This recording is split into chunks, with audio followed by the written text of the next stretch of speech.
नमस्कार दोस्तों, आप सभी का स्वागत है आपके अपने YouTube channel information bye Sonu Baghel में। तो दोस्तों, आज मैं आपको इस वीडियो में बताने वाला हूं मध्य प्रदेश आंगनवाड़ी कार्यकर्ता एवं सहायिका की भर्ती के बारे में। तो दोस्तों, यदि आप मध्य प्रदेश आंगनवाड़ी कार्यकर्ता एवं सहायिका का फॉर्म डालना चाहते हैं तो आप कैसे डाल सकते हैं, इसकी सारी जानकारी मैं आपको इस वीडियो में बताने वाला हूँ। तो सबसे पहले आपको मध्य प्रदेश आंगनवाड़ी की ऑफिशियल वेबसाइट पर आ जाना है। आने के बाद आपको ऐसा डैशबोर्ड देखने को मिलेगा। यहाँ पर आपको 4 ऑप्शन देखने को मिल जाएंगे। आपको थर्ड वाले ऑप्शन पर क्लिक करना है, WCD women and child department. आपको इसी ऑप्शन पर क्लिक करना है। तो हम यहाँ पर गो वाले बटन पर क्लिक करेंगे। जैसे ही क्लिक करेंगे तो नया पेज ओपन हो जाएगा। अब यहाँ पर आपको 2 ऑप्शन देखने को मिलेंगे। पहला ऑप्शन आंगनवाड़ी कार्यकर्ता एवं सहायिका पद के भर्ती प्रक्रिया प्रथम चरण। तो यानी दोस्तों, ये प्रथम चरण है जो खत्म हो गया है। सेकंड वाले ऑप्शन पर आपको क्लिक करना है, द्वितीय चरण पर। तो जैसे ही आप इस सेकंड वाले ऑप्शन पर क्लिक करते हैं द्वितीय चरण पर, तो नया पेज ओपन हो जाएगा। अब यहाँ पर आपको काफ़ी सारे ऑप्शन देखने को मिल जाएंगे। आंगनवाड़ी कार्यकर्ता एवं सहायिका पद के भर्ती प्रक्रिया हेतु महत्वपूर्ण लिंक्स, रूल बुक 1।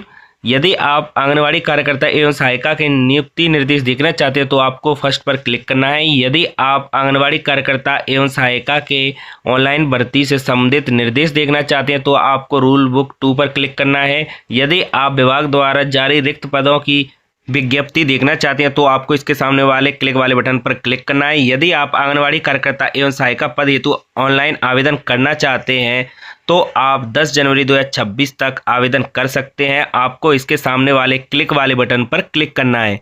जैसे ही आप इस क्लिक वाले बटन पर क्लिक करते हैं तो नया पेज ओपन हो जाएगा। अब आपको यहाँ पर ऐसा डैशबोर्ड देखने को मिलेगा। तो दोस्तों, आप जिस भी महिला या आवेदिका का ऑनलाइन आवेदन कर रहे हैं तो उस महिला या आवेदिका की सबसे पहले समग्र आईडी यहाँ पर फिल करनी होगी।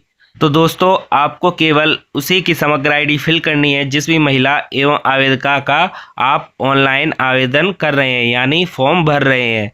समग्र आईडी फिल करने के बाद आपको इस कैप्चा को फिल करना है और खोजे वाले बटन पर क्लिक कर देना है। जैसे ही आप इस खोजे वाले बटन पर क्लिक करते हैं तो उस आवेदिका या महिला की सारी जानकारी आपको देखने को मिल जाएगी। जो भी समग्र आईडी में दर्ज जानकारी होगी वो आपको यहाँ पर शो हो जाएगी। आवेदिका का नाम, समग्र आईडी, पति या पिता का नाम यहाँ पर देखने को मिलेगा। यदि आवेदिका शादीशुदा है तो उसके पति का नाम यहाँ पर देखने को मिलेगा। यदि वो शादीशुदा नहीं है तो उसके पिता का नाम यहाँ पर देखने को मिलेगा। तो दोस्तों, अब आपको आवेदिका की जन्मतिथि यहाँ पर फिल करनी है। जन्मतिथि आपको सही से फिल करनी है, इसमें कोई गलती नहीं करनी है। इसके बाद आपको आवेदिका की श्रेणी यहाँ पर सिलेक्ट करनी है। आवेदिका सामान्य यानी जनरल से आती है, या आवेदिका अनुसूचित जाति यानी SC से आती है, या आवेदिका अनुसूचित जनजाति यानी ST से आती है, या अन्य पिछड़ा वर्ग या OBC से आती है। वो आपको यहाँ पर कैटेगरी को यानी श्रेणी को सिलेक्ट कर लेना है। श्रेणी को सिलेक्ट करने के बाद अब आपको वैवाहिक स्थिति को सिलेक्ट करना है। यदि आवेदिका विवाहित, अविवाहित, विधवा, तलाकशुदा है वो आपको आवेदिका के अनुसार यहाँ पर सिलेक्ट कर लेना है। सिलेक्ट करने के बाद अब आपको पद हेतु आवेदन वाले ऑप्शन पर आ जाना है। तो सबसे पहले आवेदिका के संभाग को आपको सिलेक्ट करना है। आवेदिका किस संभाग से आती है वो आपको यहाँ पर सिलेक्ट कर लेना है। इसके बाद आपको आवेदिका के जिले को सिलेक्ट करना है। आवेदिका का जिला कौन सा है वो आपको यहाँ पर सिलेक्ट कर लेना है। इसके बाद आपको परियोजना पर आ जाना है। आवेदिका की परियोजना कौन सी लगती है वो आपको इनमें से सिलेक्ट कर लेना है। परियोजना सिलेक्ट करने के बाद अब आपको सेक्टर वाले ऑप्शन पर आ जाना है। आवेदिका का सेक्टर कौन सा लगता है उस सेक्टर को आपको इनमें से सिलेक्ट कर लेना है। सेक्टर को सिलेक्ट करने के बाद अब आपको आंगनवाड़ी केंद्र वाले ऑप्शन पर आना है। तो दोस्तों, यहाँ पर आवेदिका का आंगनवाड़ी केंद्र आपको सिलेक्ट कर लेना है। आंगनवाड़ी केंद्र कौन सा लगता है आवेदिका का, उस केंद्र को आपको इनमें से सिलेक्ट करना है। सिलेक्ट करने के बाद अब आपको वार्ड को सिलेक्ट करना है। यदि आवेदिका शहरी क्षेत्र से है तो आपको वार्ड यहाँ पर फिल करना है। यदि आवेदिका ग्रामीण क्षेत्र से है तो आपको वार्ड को छोड़ देना है। इसके बाद आपको आवेदन करने हेतु पद को सिलेक्ट कर लेना है।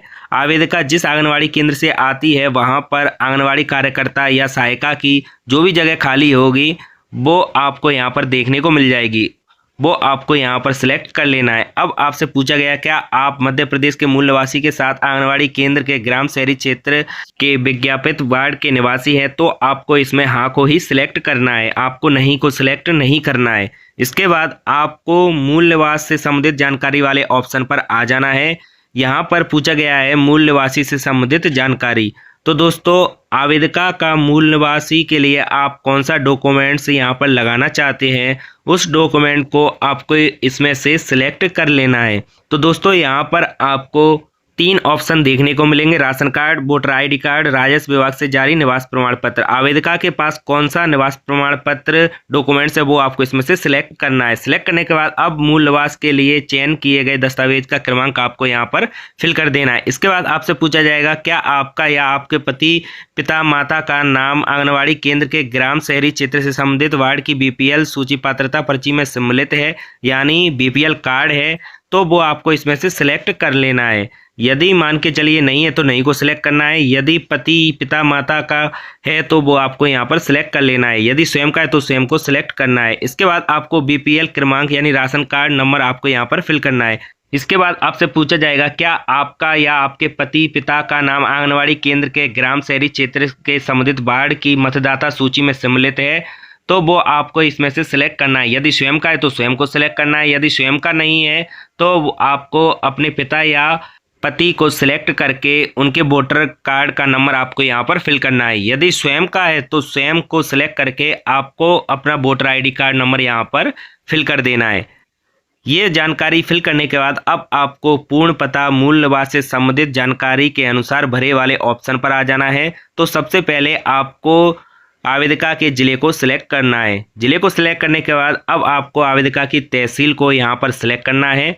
आवेदिका की तहसील कौन सी लगती है वो आपको इसमें से सिलेक्ट कर लेना है। सिलेक्ट करने के बाद अब आपको आवेदिका के ब्लॉक को सिलेक्ट करना है। आवेदिका किस ब्लॉक से आती है उस ब्लॉक को आपको यहाँ पर सिलेक्ट कर लेना है। ब्लॉक को सिलेक्ट करने के बाद अब आपको आवेदिका के शहर नगर ग्राम घर फ्लैट संख्या सड़क मोहल्ला एड्रेस की जानकारी आपको यहाँ पर फिल कर देनी है। इसके बाद आपको वार्ड फिल करना है। यदि ग्राम से है तो आपको इसे छोड़ देना है। इसके बाद आपको आवेदिका के पिन कोड नंबर को यहाँ पर दर्ज करना है यानी फिल कर देना है। इसके बाद आपको आवेदिका का मोबाइल नंबर यहाँ पर फिल करना है। फिल करने के बाद अब आपको शैक्षणिक योग्यता वाले ऑप्शन पर आ जाना है। तो सबसे पहले आवेदिका की 12th की जानकारी आपको यहाँ पर फिल करनी है। सबसे पहले रोल नंबर फिल करना है, 12th कब पास किया था वो ईयर को सिलेक्ट करना है, कितने प्रतिशत यानी परसेंटेज आए हैं वो आपको यहाँ पर फिल कर देना है। यदि आवेदिका स्नातक या स्नातक से उच्च डिग्री में उत्तीर्ण है तो वो आपको यहाँ पर हाँ को सिलेक्ट कर लेना है।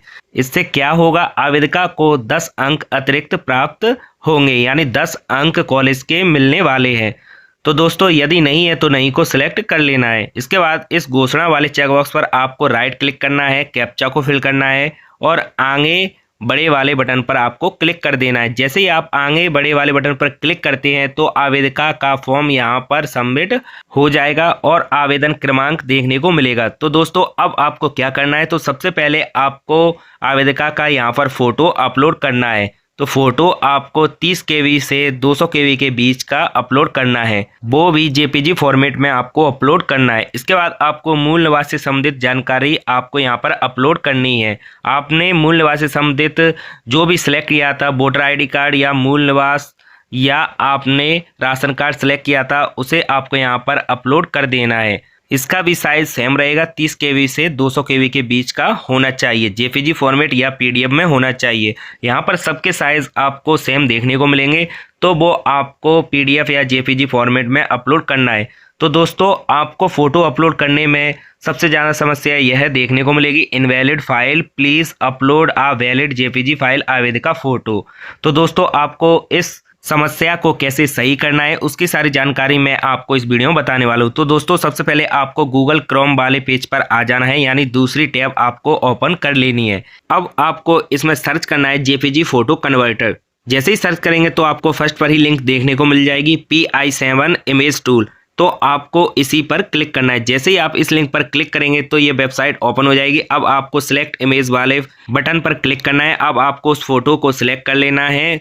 अब आपको यहाँ पर कंप्रेस का बटन देखने को मिलेगा, आपको इस पर क्लिक कर देना है। जैसे ही क्लिक करेंगे तो वो फोटो यहाँ पर KB में आ जाएगा। अब आपको डाउनलोड वाले बटन पर क्लिक करके इसे डाउनलोड कर लेना है। तो दोस्तों अब आपको इसे यहाँ पर अपलोड करना है, तो ये सक्सेसफुली अपलोड हो जाएगा और आपकी समस्या भी खत्म हो जाएगी। तो दोस्तों यहाँ पर आपको इन्हें बारी बारी के से अपलोड कर लेना है।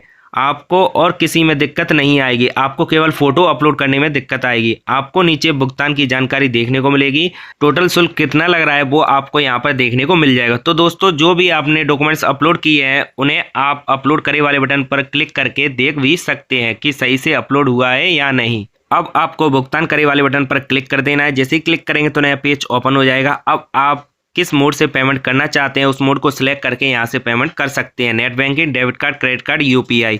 जैसे ही आप यहाँ से पेमेंट सक्सेसफुली कर देते हैं तो आपका फॉर्म सक्सेसफुली यहाँ पर सबमिट हो जाएगा।